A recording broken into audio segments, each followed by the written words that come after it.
What's up, everyone? Welcome to another episode of the Optics Podcast. With me are Jamo, Dennis, and Mark. At isa na naman pong action-packed na linggo ang lumipas sa ating UP Fighting Maroons. Ngayon, pag-uusapan natin ang ating Yes. Pinoy Liga doubleheader last Monday, ang Itangel Takeover, Barangay Festival, and what's next for our UP Fighting Maroons. Ngayon guys, pag-usapan natin yung Pinoy Liga doubleheader last Monday. No? Very contrasting games yung nangyari sa ating Maroons. No? Yung unang laro Yes. natin, we played against the St. Dominic Pikemen where we won to the tune of 71-50. Ano yung masasabi nyo? Anong impressions nyo sa UP Team 2? Meron pang bagong development na hindi pa natin nakikita before? What struck you the most? Sino ba player of Mm. the game nun? So, Si Miguel alright. Aaron Eniguez. yata yun, di ba?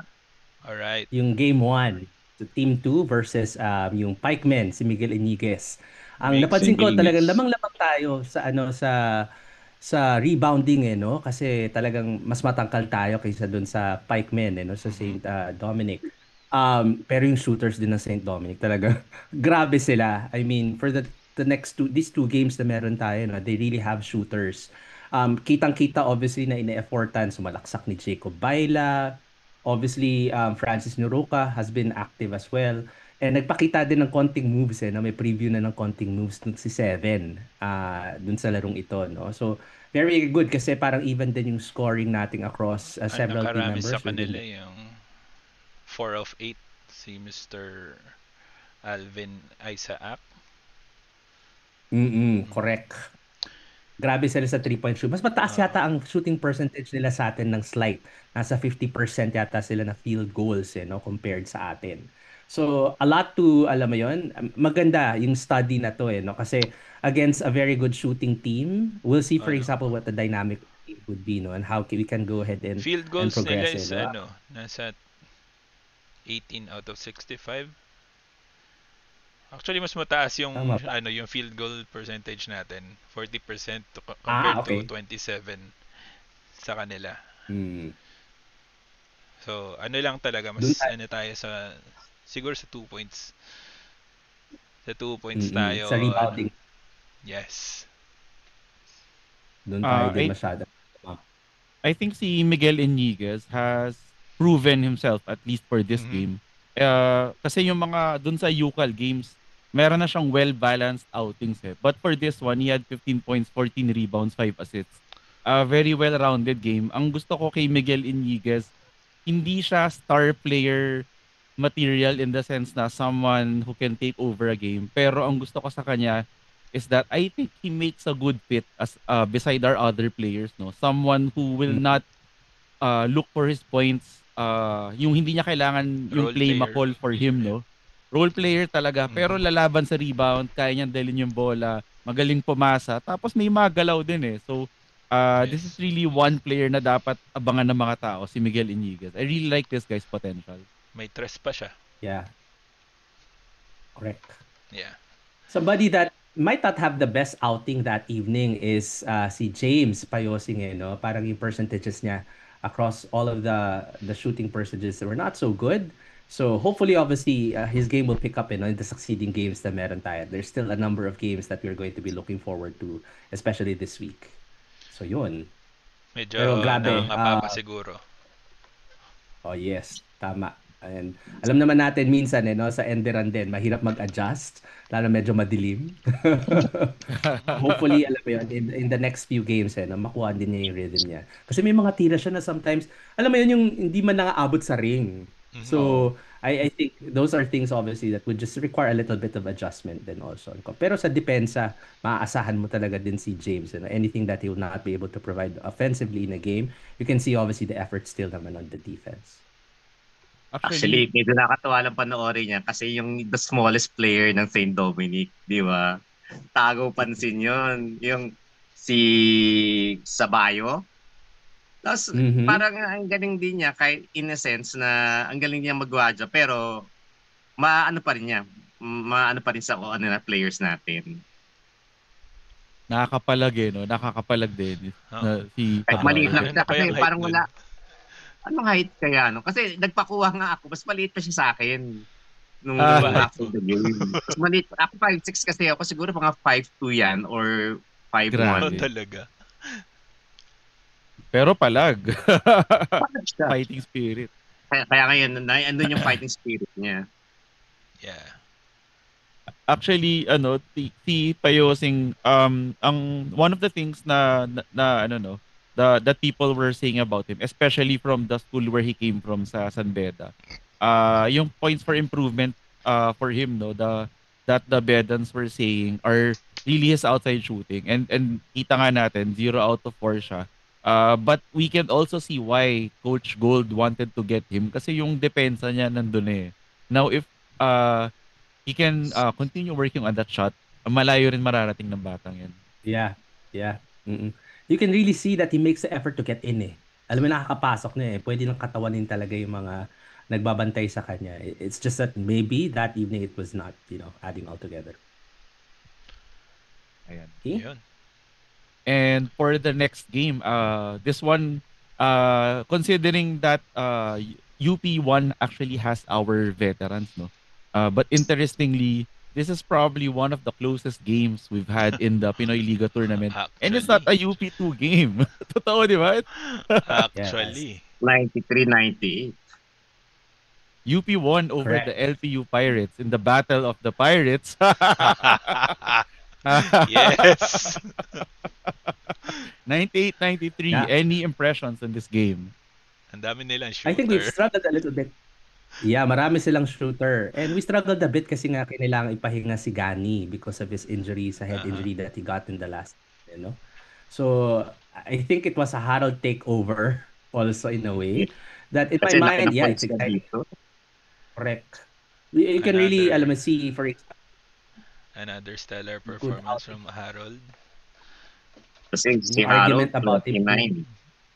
Yeah, yung highest argument of pointer him. ng kabila, si John Versosa, 16 lang. So parang more than almost 13 points ang umos ng points ni Harold.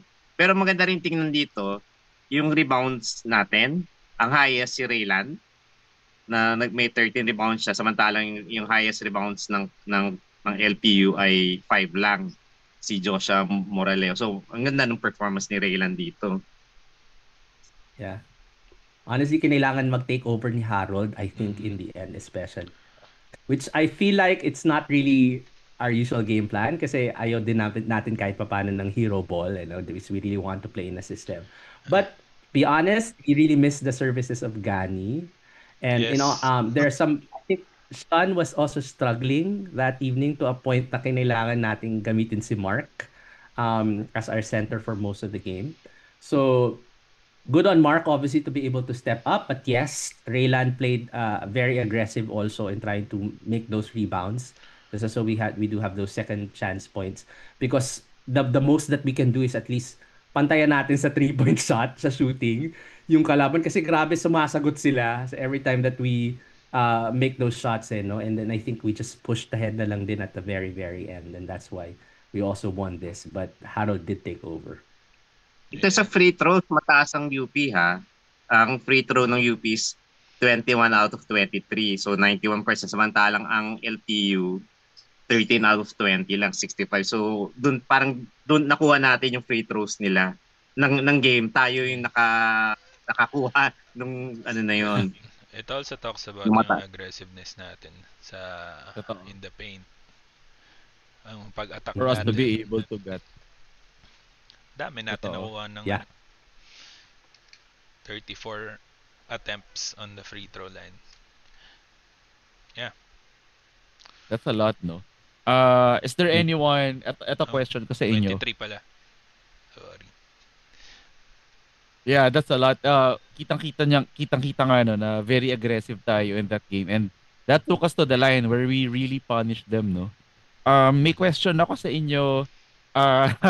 And anyone can answer. Meron bang player from LPU na parang masarap quote unquote piratahin? Piratahin ng pirata. Sino yun? Montaño. Yung yung lagi na Ponytail? Hindi yung cornrows. Casino. Oo. Casino. Yan. 11 points siya ha, ang nakuha niya. Tapos, ang free throw Shooter niya, din yun. 100%. Yeah, mataas ang percentages niya for that game. Yeah. Well, alam mo yan, lest we forget, LPU was a Final Four in the recent NCAA. Mhm. And obviously, they have nothing to lose. They know Respect. they are facing the core team that we have for UP. And this is their first game in Pinoy Liga. So, fresh legs, obviously, medyo may excitement pa talaga and they wanted to actually come out with a good game. So, there's a lot of game dynamics. natin to? 4? Pangatlo? Oo yata. Pangatlo. Kasi 3-0 na tayo as of the moment. Leading sa group natin. Alright. So, ay, depende kung anong team yan. Team 1 o Team 2. Pang 4 nga, kasi yung isa straight 4, yung isa 3-1. So, okay. Yeah. The UP versus UP finals is still on. So, still up for grab. It's still in the realm of possibility. So, paano kayo mag-cheer niyan pag UP versus UP yan? Walang pupunta. Sa bahay na lang manonood. Kaya na nila yan. Parang masakit sa loob, no? We're not gonna watch a scrimmage. Yeah, email in na lang yung award. Oo, ganun na lang. Thank you, thanks, but move on na tayo. Charot. Yun naman. Well, just one more thing about this game, no? Well, at least this is just my take. This is probably a game that we needed.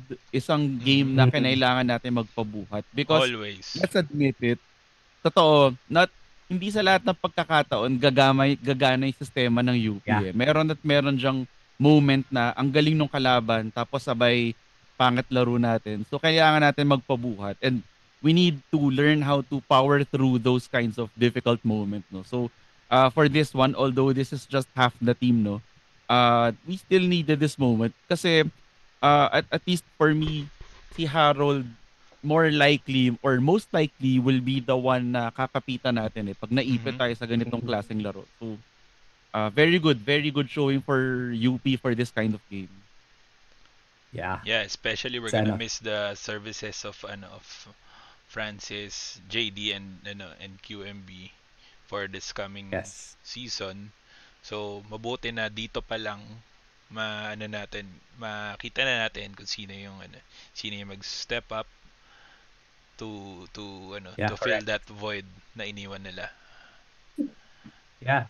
And it's a true test obviously of the system kasi ito na yung totoong next man up. Wala ka nang aasahan ng mga veterans that has been there since. So, kamusta yung mga na-develop with Coach Gold and the coaching staff for this past season, working together with the NU boys, with JD, di ba? Are they ready? Kasi yun naman ang investment natin, di ba? We made the investment for 2 to 3 years and we are seeing, for example, that they're able to develop hopefully naman. It was true for a person like Aldous, for example. Kita natin na nakapag-breakout siya. Hopefully, obviously, we get to see that in the off-season also for some of our... Still weird see him in a different uniform. In a different shade of red. Ay, buti na lang wala sila sa Pinoy Liga para hindi tayo maka-experience ng sakit. Pag pinanood natin, nakalaban natin ng yeah, but tingnan natin, kahit naman sa PhilOil, hindi natin sila makakalaban until maybe the semis. The quarterfinals or semis. Natin sila, sigaw, bring him home. Bring! Yeah. Ang sakit. Ang sakit. Sigawan natin. Bring him home. Speaking of bring him home, ito magandang transition to our next topic, no? Baka pwede natin din sigawan ng bring her home itong susunod na player natin, no? Si Ninya Itang, who has already submitted her name sa list of draft hopefuls, no, sa PVL. But in a really dramatic entrance into the UAAP awarding ceremonies, she made it just in time for the photo op. So actually, nung na-awardan siya na second best middle blocker, no, her third consecutive award. She wasn't there pero umabot siya sa photo ops and guess what? Who was beside her? Sige. Pag-usapan natin yan. Ayan. What are your thoughts? Ay, nako. My God. Oy ha, yung sa PVL, hindi pa sure yan. They're still praying yata na hindi siya nag-submit. Though the deadline for submission, I think, is on the 30th, if I'm not mistaken, for the PVL draft. Nag-submit for draft si Nika Celis, yung pa lang yung publicized. Pero seniors yung pinag-iisip talaga ang yan. Part pala siya ng ng Philippine Women's Volleyball National Team na naglaro ng 2023 Asian Women's Volleyball Championship. Part si Nina Itang. I think it might be juniors or something like that, no. But Nina Itang is one of those talented players that can definitely break through even for now today's national team. You know, honestly, kinakampaign din siya para pumasok siya. So, third year straight niya nakakuha ng Best Middle Blocker Award. And in all honesty, kinampaign din ng mga UP fans ang Reglandia para makapasok siya for Best Middle Blocker kasi the last time that Angel Canino won that award, Nina Itang was there as well. And doon pa lang, kinikilig na, nagsimula na dyan ang Alternative Universe sa Twitter. Ang Alternative Universe or ang AU ay ang katang-isip ng mga malilikot na imahinasyon ng mga nasa Twitter, di ba? Nakita nila, kagandahan si Nina, kagandahan din si Angel Canino. Pak, gawa natin ng storyline, di ba? Nakatombo yan, di ba? Paghihimasok. Gawa natin ng so sa Twitter lang nagsimula yan, akala nila walang following, pero during the time na nagharap ang UP at saka Lasal, napansin, okay, nagsaserve si Nina Itang, o pinapatamaan niya na sa serve si Angel Canino, yung naghihiyawan sa Araneta Coliseum. Tapos bigla naglabasa sa Twitter. O bakit ang lakas ng hiyawan pag siniservan ni Nina si Angel Canino? Ang daming bakla, ang daming mga bading sa Araneta. So doon na nag-spark, doon na nagkaroon ng momentum itong love team na to. Which is nagkaroon din ng issue yan. Honestly, kasi binubuo din ng mga Ateneo fans ang love team ng kanilang ace spiker na si Lian de Guzman para kay Angel Canino. So nagkaroon ng competition. Ano ang aangat? Ano ang lulubog? Ang love team triangle. Itang versus an Angel or ang Liangel? Ang Lian at saka ng Angel Canino. Well, tuluyang na pong lumubog ang Liangel nung awarding ceremonies dahil totoong sa awarding ng best outside hitter at saka best middle blocker na awardan din sila ng hiyawan ng audience. Nang bigla silang nagkatabi, no? Nung late dumating si Nina Itang, nagkamayan pa sila, di lalong sumabog ang internet. At in all honesty, it was the saving grace for that women's finals. Game 2 kasi yun ng NU versus Lasal. At in all honesty, dapat in-email na lang yung finals na. Walang kanap. Hirap na hirap buhatin ni Boom Gonzalez ang larong yan. Even yung confetti, nahirapan sumabog in the end. So congratulations po parang sa One Sports. No? Correct. Congratulations sa Tiebreaker Times at sa UAAP Varsity Channel. Sinagip kayo ng Itangel at nag-trending yan online. Balita ko nga binibili ng MFK at saka ng Wish ko lang ang kanilang movie rights. No? So tingnan natin ito kung ng season 2 ito. Dahil kung hindi mag-submit for pro itong si Nina Itang, siguradong susundan yan at kakakiligan at gawang malakas ang team natin next season. Malay natin ang love story na yun hanggang sa finals, di ba? Kita mo ang match point ng UP versus Lasal, di ba? Ang palo ni Angel Canino, middle block ni Madam Nina Itang, tapos champion ng UP. Ay, ang gandang love story yan, ang malaala mo kaya. Tingnan natin. By the way, nagkaroon ng go, Dennis. Nagkaroon ng ganyang film sa Cinemalaya. Ang tawag nila Rookie. 2023, naging may entry doon. Actually, ang isang doon ay galing sa UP din, Pep sa street dance yata natin. Bale ang kanilang actress, yung isa doon galing sa Pep sa street dance natin. So yung Rookie 2020 film tungkol sa basketball, mga rookie, pero asang stars si Pat Tinghoy and Aya Fernandez. I think Aya Fernandez is part of our, hindi ko lang kung Pep squad or street dance. Tapos nanalo ng si Pat Tinghoy dyan, nanalo siya ng best actress yata. So parang yung kwento mo, ito yung kwento ng Cinemalaya film na Rookie noong 2023. Yung dalawang basketball players na magkalaban. At dahil walang ganyang mga bagong pelikulang ganyan, mga imahimasyon ng mga tao sa Twitter ang malilikot at gumagawa ng storyline. At final note on that one, ayaw magpahinga ng Liangel. Gusto pa rin nilang itulog at ahon po ang kanilang ang love team na yan. Gumawa ng quick survey online. Ano ba talaga ang love team na kumiliti sa mga imahinasyon natin? Ang Itangel o Liangel? Nagkaroon ng votation online. Lamang until sa very last hour ang Itangel. Pero biglang humakot ng boto ang Liangel ng last minute. Pero meron ngayong issue. Nag-raise ng reklamo ang UP fans or ang Reglania. Dahil in the last hour daw, bakit biglang nagka 700% increase ang mga votes? So pinaparikal nila ito sa COMELEC. At pinagdadasal nila na hindi maproklema ang Liangel, no? Para makakuha ng Congress seat, no? Tapos, nagrereklamo silang, sinasabi nila na sana nga tama kayo at mali kami. Tapos in the end, nakita nila na merong dayaan na nangyari. Naglabas na po ang ang mga fans ng Itangel na tama nga kami. So sa kasalukuyan, gawang talo po ang sa votation ang Itangel. Gagawa na lang tayo ng Angat Itangel Foundation. Alam mo na kung mangyayari. So yan, Diyos ko, tama na nga itong chismisa na yan. Pero officially, just official, wala pong katotohanan, wala pong relasyon po si Nina Itang at saka si Angel Canino. They're really good, alam mo yun, friends. Naglalaro po sila, very, very good at pinagkakatuwaan. Kahit mo yung mga admin sa likod nila nung kinuha yung picture that video na yan at saka yung mga players sa tabi nila nakikiligan, mga malalandi lahat. Pero katuwaan lang talaga siya. Wala po itong katotohanan. Pero in my mind, totoo. In your head canon. Makilig naman talaga. Ayun. Shala. Sabi nga ni Ninya, ayun. Okay lang kami ni Angel, guys, ha. Stop it. But no. Nakakatawa pati sa Twitter pag kumakanta, nagla-live si Ninya kasi may siya mag-live sa Instagram or sa TikTok. Kakanta siya. Tapos sinasanong, para kanino yan? Ay. Ito mga fans na yan. Para kanino yan? Para sa Angel ba? Si Raul pa yung fans. Ang kulit eh. So last weekend, no, again, our UP Fighting Maroons had the game. Actually, the first game of what seems to be an upcoming trilogy against the NU Bulldogs. Trilogy ba? Sister team. Baka tuloy pa nga more than best of 7 na, di ba? Trilogy siya.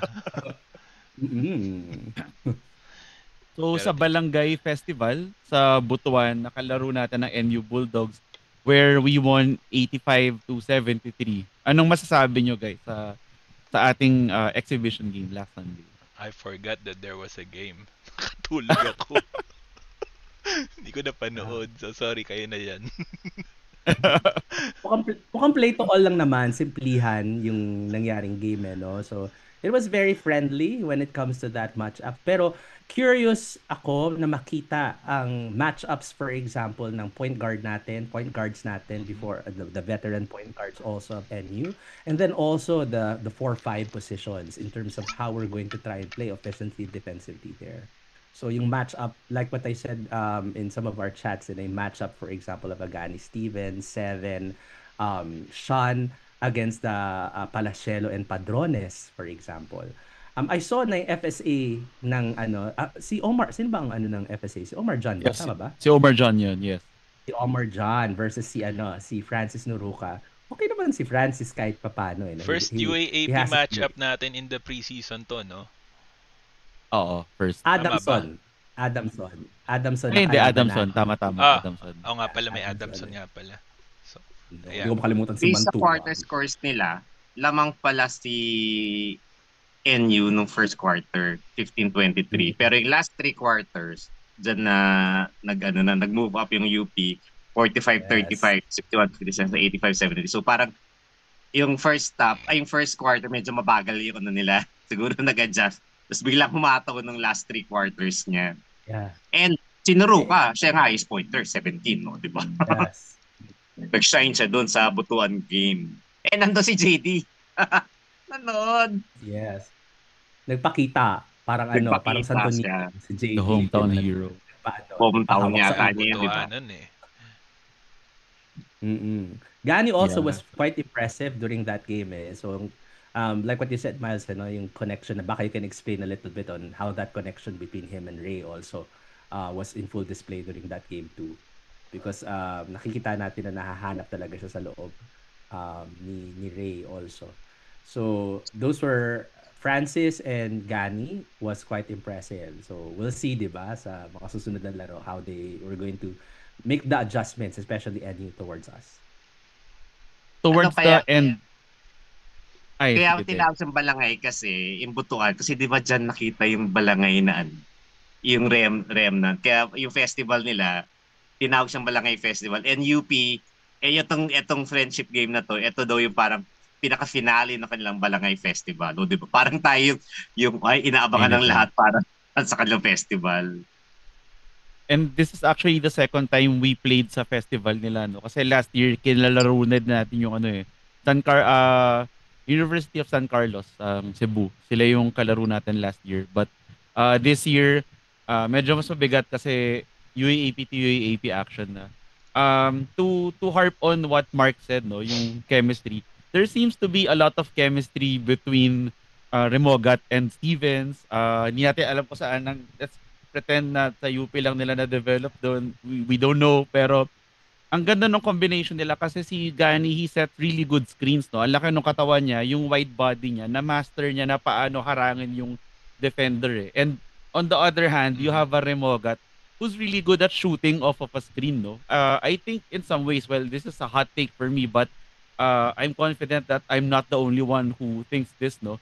Na he's probably even better than JD was, no? Coming off a screen and shooting a three off the dribble. Ang ganda nung release niya when using that screen and then just launching that three. He was able to score twice from the outside in the closing stretches of the game. Sila ni Gani and Nino Ruca yung nagpanalo sa UP. So, there's really a lot that UP can mine from that combination of Gani and Noy. Kasi we need a different point of attack, no? Nakita Ito naman pala yung natin first na time na pinagsama yung Team 1 and Team 2 sa UAAP competition. So, yes. It's a good preview. Yes. This is a really good preview of the preview, which is Phil Oil. Yeah. Marami pa tayong preview na aabangan dito sa dalawang teams. Para tayo Pero Marvel alam mo, movie. May teaser yung trailer.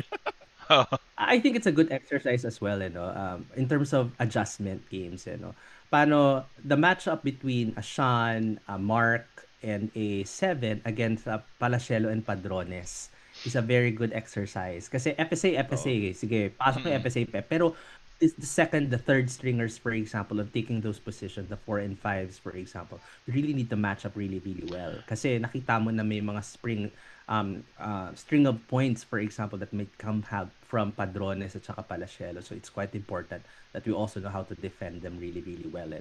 May it be a Seven, may it be a Sean, may it be a Mark. So doon natin magkakaroon ng konting sukatan kung how UAAP ready these players are really. That's true. Actually, si Palacielo has been very impressive this off-season. Pinapakita niya talaga yung not just his grit, no, yung tigas niya sa ilalim, but actually his finesse. Kasi may mga post moves siya and he can really shoot well from around 10 to 12 feet from the basket. So, he was a handful for our bigs. Really, really good exercise for them. Yes. Going back to the game, parang one of the things na was really, really important for us to look into is really that matchup between our second stringers when it comes to the positions that we have lost, the position where we had Francis Lopez, for example, and QMB.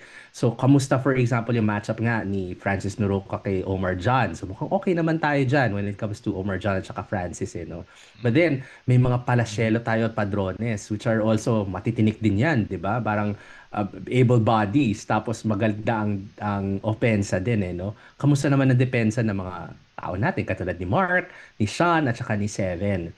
So, makikita natin doon na kahit papaano, nababantayan, yes, pero Padrones and Palacielo got the moves. So, kailangan, ngayong alam na natin, ngayong nakita na natin, kailangan magkaroon tayo din ng adjustment. And that adjustment is something that will be telling the coming games. Lalo na, mukhang hindi lang ito ang first time na papanood natin ng UP versus NU in the coming days. Totoo. As a matter of fact, NU is a team to watch out for. A lot of people are saying that last season they should have been in the Final Four kung hindi na injure si Mo Diaz sana, no? Yeah, tough But luck this for them. one, totoo. That's really a tough break for them. Mhm. But this year's team, mukha silang mas magaling from last year. We gotta admit because sina Palashelo and Pradrones, not only are they showing a few new moves in their arsenal, pero yung overall outside shooting nila as a team, it seems to have improved. Kasi one of the knocks against NU, no, as to why they're parang merong cap, merong ceiling dun sa level na kaya nilang abutin na para bang hanggang third or fourth lang sila is their lack of outside shooting. Pero mukhang mas magaling silang outside shooting team ngayon. So, medyo nakakatakot. Interesting itong MU. Sino Yeah. ba gumawa And sa ano nila? Sa mga 3-pointers, mga napansin niyo? Jello Santiago and si Steve Nash. Ay, shooter talaga si Yes. Santiago. Nakita ko yun before eh. Oo. Nun ba si Manansala, no? Parang nakita ko nakapuntos din ng konti si Manansala doon sa laro. Ay, yeah. Mhm. Manansala Yeah. seems to be like their number 2 or 3 guy na. Totoo. Yeah. Parang mantuwang datingan ni kuya mo dun sa laro. Well, alam mo yun, it's a good thing that we had our sort of revenge win kasi the last time that we matched up with NU, that was the Ay. loss that we had to PAV. So, alam mo yun, pumunta na ako sa UST so medyo nalungkot na ako as it is na natalo pa tayo. So, double whammy. So, thank you for giving us that revenge win. Yung ba yung last? Yung sa ano? Yes. Q-Pub? Yes. Sa QPAB pa. Okay. Kasi hindi na natin sila nakita sa Final Four at all, di ba? Kasi it was Right. Adams And both USD. games natin versus them. Tama ba? O hindi? Isa lang. No, second game. The second game tayo Second natalo. game. Natalo Okay. sa first game. Okay. Yes. Ang kinakabahan pa ako nito, baka may chance sa QPAB ulit tayo dahil nga wala ang Araneta at saka Moa. At least Sinumpang for the first Q-Pub. month yata. Oo. Pub o QPAB to. Q-Pub. But anyway, no, this is a good jumping off point to go to our next topic. Kasi itong MU, hindi lang natin sila nung Sunday nakalaban. As a matter of fact, looking ahead, it seems like mapapadalas yung pagkikita natin itong MU. So, ano ba yung dapat nating abangan for our UP Fighting Maroons in the coming week? My God. Well, may konti lang tayong break. May konti lang tayong break dahil hindi ko alam kung sino maglalaro dito sa Alliance no? At kung kung saan tayo maglalaro baka sa AYAC Gym ulit. Kalaban natin ng SPC Ano sa tong Friday SPC? ng 6 p.m. Ano nga ba tong SPC? Parang San Pedro. something. San Pedro. San Pedro. San Pedro. Yeah, San Pedro College, no? Pedro College. So, konting warm-up, konting pahinga. Let's see sino papadala ng UP dyan, no? When it comes to that game because it's indeed a Friday. Pero, hot off game 1 that we had in Balangay Festival, ang NUP makakalaban natin sa Saturday sa Pinoy Liga, sa Sunday Yes. sa Alliance, and sa Phil Oil on Monday, no? So, magsawa kayo. yes. Sabi ko nga sa isang chat sa ating Wow. titos and titas, by the time na matapos tayo sa Monday, dapat bilang na natin ang buhok sa kilikili ni Palasielo at ni Padrones. Dahil matinding bantayan na mangyayari sa ilalim. So- no? And like what I said, those matchups that we talked about, it's a good exercise also of adjustment for our coaching staff and the players. O ngayon, alam nyo na kung paano ang kalaban nyo, kung sino katapatan nyo. Let's see how we match up in the next games. And it's the same thing for NU. They'll probably go ahead and adjust because that was Balangay Festival. These are actually off-season tournaments, no? And ang maganda dito, huling-huli yung Phil Oil, which is, I think, the most prestigious of those off-season games. So, it's the Phil Oil game and maybe the Pinoy Liga matches that would really matter because we really want to take that position of and dominate, for example, on the games that indeed And matter. we're going So, for let's- for a three-pit sa Phil Oil. Yeah, title defense. correct. Title defense natin yan. So, Oh, yeah. yeah. And mukhang clear ng Expect UP our ang team schedule to, nila. bring their A game kasi pinagsamang Team A and Team B na yan. Ay, Team 1 and Team 2 pala. Yes. Yes. Kasi yung sa napadala sa PhilOil eligible na for next season eh. So it's the closest thing to a preview. Yeah, minus yung mga nagre-residency pala. Na-release na halos lahat ng lineup for PhilOil sa ibang teams. Wala pa yung sa atin. Oh. Wala pa sa atin. Well, first game naman natin is on the 26th, pero baka may pakaba, may pa-excite. Baka this weekend natin malaman. Tingnan natin, 'di ba? Yung baka may mga hinihintay natin, 'di ba? Yung mga baka JT's biglang may Manukan. mag-text. May mga, alam mo yun, mga kilom-kilom dyan. Natawag na, baka may balikbayan boxes, ma-unbox, ganyan ang Take note lang natin, no? On Saturday itself, dalawa talaga yung game natin in UP. Team 1 and Team 2 will be playing. Team 2 will be the one playing against NU Bulldogs. So sila Rieto, di ba? Tsaka sila Jacob Paella. And then Team 1 will be playing against JRU. Team Hubilas, di ba? So Hubilia, which was playing for UP as well a few seasons ago. So nandun na siya sa JRU right now. So magandang laban. The Titos and Titas are already, reserving their time for Saturday afternoon because it's a double header again for us. Thank you for Pinoy Liga para hindi nyo pa ginawang split tickets at pagkakita ng UP. Thank you very much. Ayan. At any other interesting things, developments we have to watch out for? Kasi itong last couple of days before PhilOil, dyan usually lumalabas yung mga huling pasabog eh. Like last year, dyan lumabas yung Baila na news. I think for Lasal, yan yung Konov. Around this time din yung Konov na the sweepstakes. So, ayun. Any other news in the grapevine? Guess that's something we have to watch out for. I guess in a few episodes down, we'll probably need to discuss, for example, what's the progress so far that we are seeing with the UP Fighting Maroons. It's still early in the preseason to actually make any type of judgment call. We haven't seen them actually play in a competitive match, in an actual competitive match as a team, as the season 80th team as we build up. So there are probably some conversations already na are we enough as of the moment to defend the crown, diba? Yung mga bakante ni JD, ni QMB, ni Francis, kaya na ba? Diba? Obviously, we do have to trust within our players, but we also need, for example, to be grounded and realistic in seeing how do we really compete. So this series of NU games will be telling kasi NU was really competitive also, especially in the second round last season. So we'll see. At gaya na sinabi mo din, Miles, di ba? Yung mga ganitong panahon, baka biglang magulatan na unboxing na mangyayari. So, hindi natin alam. Do we have the components? I think we do. Ang tanong is, are they ready? Are they ready come season? That's another question. Yeah. So, ayan. We'll see. At dyan po nagtatapos ang ating episode today ng Uptakes podcast. We'll see you at the games, no? We'll see you at the games at hopefully next episode kabisado na natin yung bilang ng buhok sa kilikili ni PJ Palasielo. Happy birthday nga pala, Francis Lopez. Yun. Gani Stevens. And Gani Stevens. Happy birthday. May 17, Francis. May 18, Gani. Yes. Yes. Happy birthday, guys. Cheers. Cheers. Ayan. Oh, and by the way, babatiin nga pala natin ang ating former King Maroon, Carl Tamayo, sa kanilang pagkakampiyon sa KBL.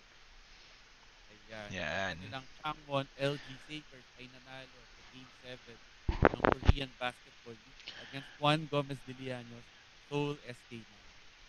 Yeah. Congrats, Carl Tamayo, and also a very good UP fight, Juan Gomez de Llanos. Yes. Congratulations, Carl. It was a hard-fought final series. Umabot pa ng Game 7, no?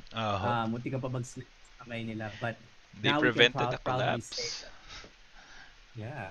Carl Tamayo is a UAAP Juniors champion, a UAAP Seniors champion, a Japan B-League champion, and now a KPL champion. So there's only a parang kung saan pumunta si Carl, nagcha-champion siya, no? Kaya nga. So, saan kaya sunod? Si setting tickets to Europe. Yun ang palalabasan nito. May nakita na ako meme. Si Lebron daw tinetext si Carl. Carl, Ah, gusto namin mag-champion sa Lakers. Why? na-import eh, no? Okay. Sa Congratulations, matinding Carl. UP fight. Congratulations. Bring in the UP fight everywhere you go. And that winning attitude everywhere. Pag-uwi mo, may mga kapatid mo, di ba? Libre mo kami. And we hope to see you, Carl, no? In the, hopefully sa preseason games ng UP. We know that you support your brother or still fighting in college. Yes. We hope to see you in the upcoming. Kita-kits sa venues. Yan. And as always, UP fight forever. Bye. Fight. Yeah. Fighting. Okay. Alright. Diyan po nagtatapos ang ating episode, UP Fight. Yeah, UP fight. UP fight, guys. UP fight.